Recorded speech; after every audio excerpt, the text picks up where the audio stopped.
And yeah, so today I'm doing another video, and my apologies, I haven't been active or posting. It has just been busy.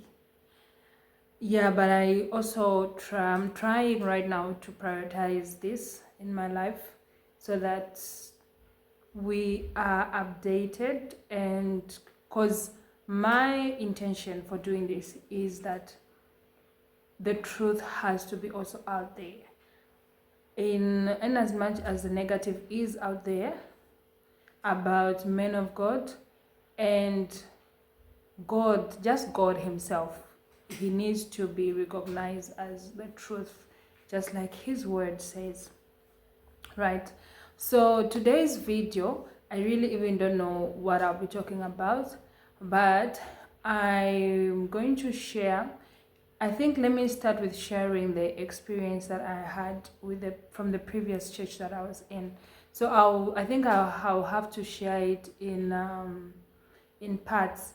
So because it's quite long, and I don't want to rush it because there's important information that needs to be out there and said in full. Or yeah, in as much as I won't mention the person's name and etc, but yeah, I need to share it. So actually, this is a story that led me to my salvation and receiving Christ in truth and in spirit, you know, like having the conviction within me in my heart that this is now the life that I'm living. And also not only having but also feeling it, like I would feel it within me that yeah, this is the conviction that I'm having. This is Christ now that is in me, that is living in me. Yeah. So in 20, first of all, I was born in a New Apostolic Church. I'm not sure if I've shared this in the past videos. New Apostolic Church, born and bred. It's a religious church where they wear white and black as uniform. You know, there's choir members, there's elder, priests, deacon. I don't even know the hierarchy. Okay, in full. Right. So that's how I was raised. I used to go to Sunday school, and not consistently. I would dodge Sunday school. I never used to like Sunday school. So growing up, my life, I had no spiritual life. Let me just be honest. My journey with God was just, I knew that I needed to pray. I knew that I needed to go to church. I knew that I needed to pray for food. I knew that I needed to pray. Yeah, like there was a need of, I knew that I needed to pray, but in my family, we never prayed as a family. We never, we only prayed when we were about to eat, and it wasn't always, and when we were about to sleep, you pray on your own. I remember my parents bought me a prayer. You see, like what you're saying behind these, I don't know what to call them, canvas, whatever, but it was a prayer. In my room, I had it for years, and I used to pray that prayer, but I didn't even know why I was doing it. I had no understanding. I was just praying because I needed to pray, as based on what my parents told me. Right, so fast forward, when I was 17, I relocated to South Africa, Cape Town, and I've been here for over 13 years, plus minus, yeah. Yeah, I came here, and then I was still in New Apostolic Church. The family I was staying with, my aunt, when I came, they were in New Apostolic Church, but she has a Pentecostal background. And yeah, so I was in that church, and I even told her that I will never leave this church, no matter what. I'll never leave New Apostolic Church.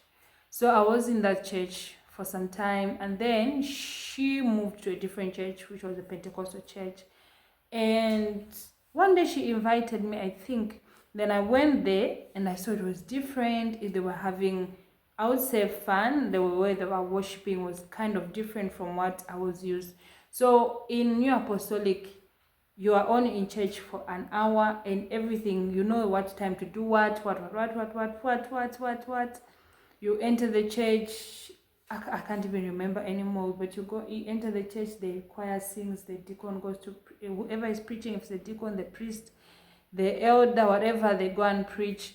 When it's done, there's time for Holy Communion, there's no tithing, there's no moment for tithe, there's no moment for offering. You as you walk into the church, there are like boxes. It depends with how the church is designed, then you throw your offering in there. That's how it is done there. So yeah, so I went to that church and I liked it, the way they were having fun.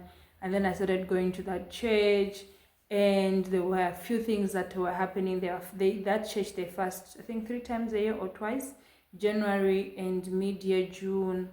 And there will also be prayers in the evenings. Yeah, you go and pray. It's a white people's church, so there's also the way they worship, but they understand that God is love, and everything they do it with love. There's no spiritual warfare prayers. It's just everything is fun. It's, God is cool, blah blah blah, Jesus Christ is cool. That's how they function. So I was in that church for years, I think even close to 7 years. I even got baptized in that church. I think I've shared this video. I won't share much about that. I remember that I did share about baptism. I got baptized, and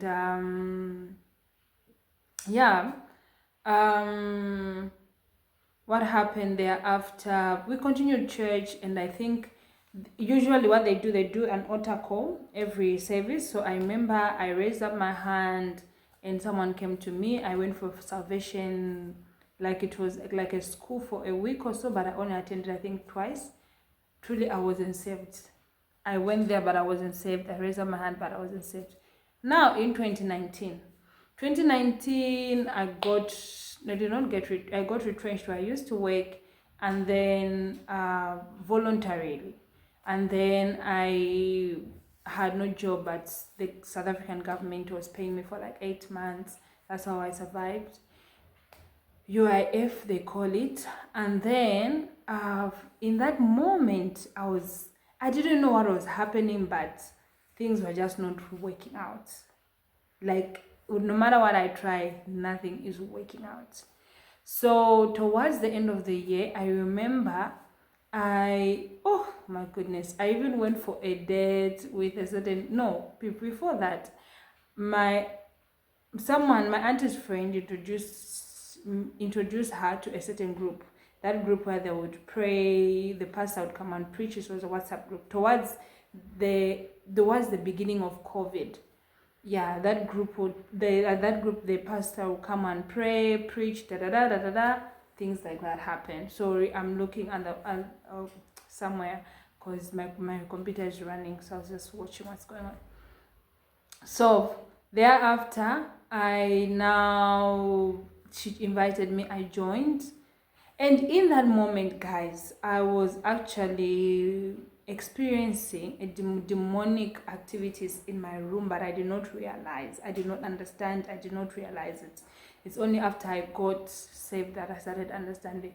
So I remember that time I told you about the story that how I came across pornography. So now, in that moment, it was like those thoughts of pornography would come and in my mind, and then I would feel like I need to watch pornography videos, stuff like that. I can't even remember if I think I even watched them. Yeah, I think so. Yeah, I think I remember. So it's like when I was asleep, there's just a spirit that will come and wake me up, and then to tell me, you need to watch this. No, if not, but in Game of Thrones there is pornography. I think I was watching that, something like that. But me, I did not understand that it's called pornography. That's how ignorant I was. I did not understand that that's called pornography. So, so now I joined that group, and the pastor would pray and preach, and I would listen to the message. We talk about evil altars, witchcraft, and spiritual warfare prayers. That time something awakened in me. The moment I listened to those preachings, teachings, something awakened in me. And then I remember the first dream that I had, and I could remember even today. It was like I was in a bus, and when I got into that bus, suddenly everyone was like, this bus is for Satanists. And then I dropped off. When I dropped off, I realized that that bus was hanging on a string. And then I started seeing, this animal called jaguar. Yeah, there were just creatures that I was seeing. It was dark, and I saw this woman with long, ugly hair. And then I think I started saying, blood of Jesus or Jesus Christ, something, and I would see flames of fire or fire. That was an encounter I had in a dream. I woke up, I think I shared it with 1 or 2 people around me. Thereafter, sorry, I'm being fast because of time, and which I don't like. Fast forward, I started having different dreams, and then the pastor said, first week of January, we are going to fast for 6 days. And we are fasting from, I think it was morning, 6 a.m. to 6, and then we'll pray. Yeah, and then every midnight, actually midnight towards the new year, we were praying. So that week, I remember someone hooked me up with this guy from Zambia. He's a cool guy. He's Seventh-day Adventist, and we went on a date to Simonstown. Yeah, but obviously we did not connect. Yeah, I can't even remember why he is. Then that was it. That was the end. Then there's nothing wrong with the guy, nothing wrong with the date. Everything was just cool. He comes from a wealthy family, but we just didn't connect. I came home quite late because Simonstown is far from where I'm staying, and we use public transport. So yeah, and then now New Year's Eve, we were praying. That month I had encounters. That was the month I was supposed to die, in 2020, January. First day we were praying, I think it was after 2 days, I had an encounter where I was sleeping. I was in a bus, saw my spirit leaving my body, and then suddenly I woke up. When I woke up, it was 11:55 or something, towards midnight. And then everything that I had in my stomach, I vomited it out. I vomited everything. And I felt like I was in hospital for months. I was weak. So I tried to move because I was sleeping, and then I just woke up, like you just rise. And then immediately I vomited. And then when I did that, I thought I was not feeling well, like I was ill. So I tried to go to the bathroom so that I can remove everything.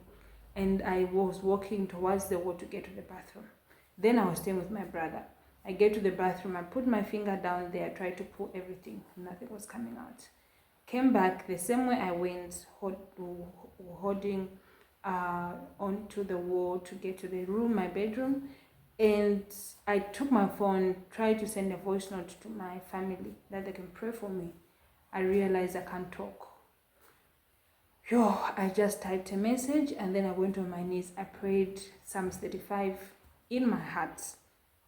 Like the sound was just within me, and I slept. I think after 4 hours, I realized I woke up, I think, to pray again. And that day, which was the day for me to pray in that church group. So I prayed, and then, but I was sounding low. And then the morning came, like early hours, around 6, I realized that I'm bleeding from my nose. Then I remember this is how my dad passed. And then I told the pastor, and the pastor prayed for me, and that was it. I never experienced that day. And then we continued to pray, and the moment I spoke to him that day, so he had now like a contact with me in spiritually. So he told me that your family is involved with witchcraft. And but he prayed for me, he was praying for me, and he told me I think he gave us an assignment to write down the 6 things we want to see God to do for us this year. that year 2020. So I wrote down, I can't even remember what that was. And then when I spoke to him, he actually told me that you need to do 3 things in your life. You need to tithe at the church where you go to. You need to meditate on the word every day of your life. And you need to cut off friends. So cutting off friends, I did. And then meditating on the word, I did. Though now I am not doing it, but I need to go back to it. And then also tithing. Then I wasn't working. But when I started working, immediately, even until today, I do that. Tithing. The only thing I'm not diligent is the word. However, in that process, I started having dreams, intensifying dreams. So I remember the first dream I had, I saw a woman who looked like my aunt from my dad's family. I was walking into a mall, and she was kind of like we were in opposite direction, and towards as I was walking into the mall, there was a mountain, and as I was climbing that mountain, I could not go further because I was feeling like I was exhausted. So I realized no, this will be too much for me. Let me calm down. I came down, we used the other way. When I used the other way, when I got outside, I realized there were Muslim people, and they're looking for Christians. They want to kill Christians. And then this was in Cape Town. This scene was like set up in Cape Town. Then as I walked to another side, I was almost hit by a car, and I woke up. When I woke up, I shared this dream with that pastor. That pastor said, continue praying, you're almost there. That's what he said. And I prayed. That day I slept, I had another dream. This woman, same woman now, I went back to my childhood house in Zambia, in Livingstone. So those houses that are built, there's a big house and there's a small house, which was a servant's quarter or a cottage. So they were all in the same yard. So there was like a bridge in between. So when I was with my mom in the dream, I was walking from that end to the other end. And then I met this lady who was shouting at me. She's like, who do you think you are? What are you doing now? What do you think this is? Ha! And I'm surprised. I'm like, but I did not do anything. I didn't know that it's the prayers. Katalaba said. People, prayer. I didn't know. And when I looked at her, this lady was wearing black and a little bit of yellow. And then I told my mom, I'm like, she's crazy, don't mind her. My mom went into this cottage, because it was on a bridge, went through in the cottage. I went outside. So in front of that cottage, there is like a tank where I think sewer water stays there or something like that. I know, the way houses in Zambia are built, there's a tank that keeps water or something. I'm not sure if it's sewer water because it was never used to smell. So yeah, just to rephrase the word. And then she came there, and then I jumped into the next yard, and then I saw her shoes were yellow, and she had teeth like a snake, so big like this. And then she did this, like scaring me, and I looked at her, and she was sweating, like sweating. I woke up, I was terrified. What I saw, I shared that dream with the pastor at that time, and he said, you are almost there, my daughter, do not stop. I prayed. I wasn't praying in tongues, I was just praying the word. I would speak the word, Psalms 35. I would pray in the name of Jesus. I'll pray every 3 hours. Again, the moment I just rest my head, it won't even take 3 minutes, I enter into another spiritual warfare. I did not know that was spiritual warfare. I just sleep. The moment I sleep, I saw her again, back in the same scene. We were at home, the same yard where I used to live. Suddenly I see my sister, the youngest. She's trying to get it. She was young like this, like maybe 9, but now she's old. She's trying to get a mango from a tree. And then I tried to go and help her. Suddenly this lady comes, and she's wearing a jeans, like a denim dress, and she looks at me with that eye, that I'm here to fix you. Look what you're doing. And then I just looked away. I did not make eye contact with her. And then as I was trying to go help my sister, suddenly something just stopped me. And then I just looked at her and I told her, no, I did not tell her, I just said, Holy Spirit, take over. And that's how she surrendered. She just did this and she went on her knees. I woke up, I shared the same dream with my pastor. And then he celebrated. He was so happy. He celebrated. That time my visa was pending, my visa was out the following week. Within a month, within 2 months, I got a job offer. And then there's one that did not go, it wasn't successful. And I think that was a scam. And then the other one was successful. I did not apply for this job, I was just recommended. And I was called, interviewed via WhatsApp. I got that job. Spiritual warfare. So guys, for now, let me just end here because of time. I just need to do something that at least I've shared a little bit. I think I'll continue from where I've ended now, and I'm hoping that I do this tomorrow so that at least it's for an hour, because even the